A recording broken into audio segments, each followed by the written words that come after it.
Alright, good day everyone. So, finding your lactate threshold, the number that you need. So, the way you do this is you do like a 30-minute time trial. And this is why I say it's very similar to your FTP, your functional threshold power. Okay?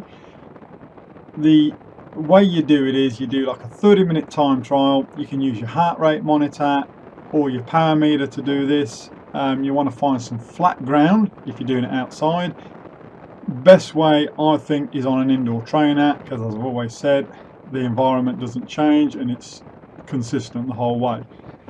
If you're going to do it outside on the bike, try and find a bike track or something like that where you can just give it all you've got and not have any traffic lights, hills, anything like that. You just want it to be as consistent as possible. So you do it like a 30-minute time trial. Okay, so what you do is you get going, you record with your Garmin or whatever it is you're using.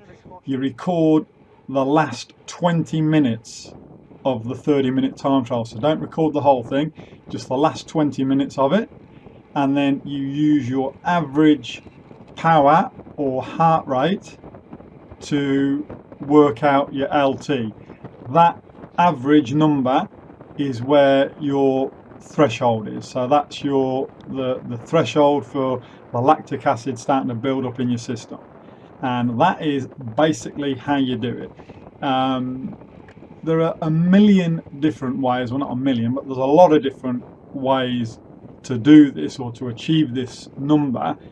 If you have a look on the internet, there's, from different experts you get, and I'm no expert, I'm only going on what I've read and different books I've read, and all the rest of it, and the information I've gotten off the internet on how to do these sorts of things, and then I've put it into practice myself. I've sort of had a look at all the different avenues and then worked out the way that I think has worked best for me and added it into my training program.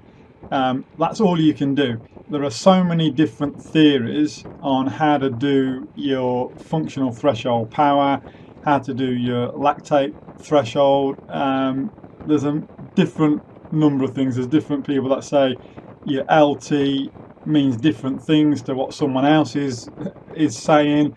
The way to increase it is different to what another website will say or another expert will say. Everything in training is very conflicting. Some people say one thing, other people say another thing.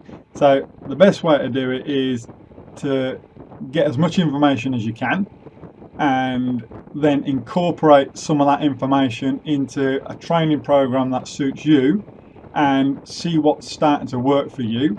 And have a look at your data when you've done your rides and you've put an effort in.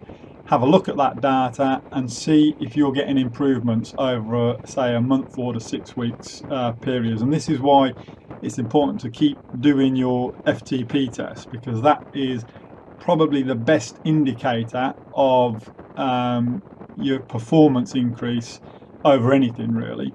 As I say, I always use my power meter. I have my heart rate monitor on all the time, but much prefer using my power meter to gauge any of my training. It just works better for me.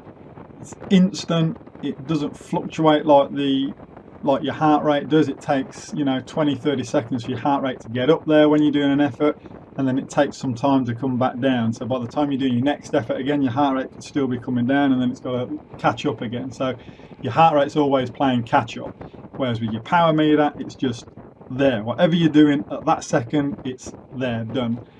So that is basically the way I do it. As I say, a number of different ways you can find out your FTP and your LT and all the rest of it, but the easiest way is just do a 30-minute time trial and take that last 20 minutes, and that will give you your LT. And this is why I say it's very similar to an FTP, because your FTP, you're doing an all-out effort the same as what you are with the 30-minute, but you can do it with a 20-minute session. and then you're taking 95% of that average to work out your FTP.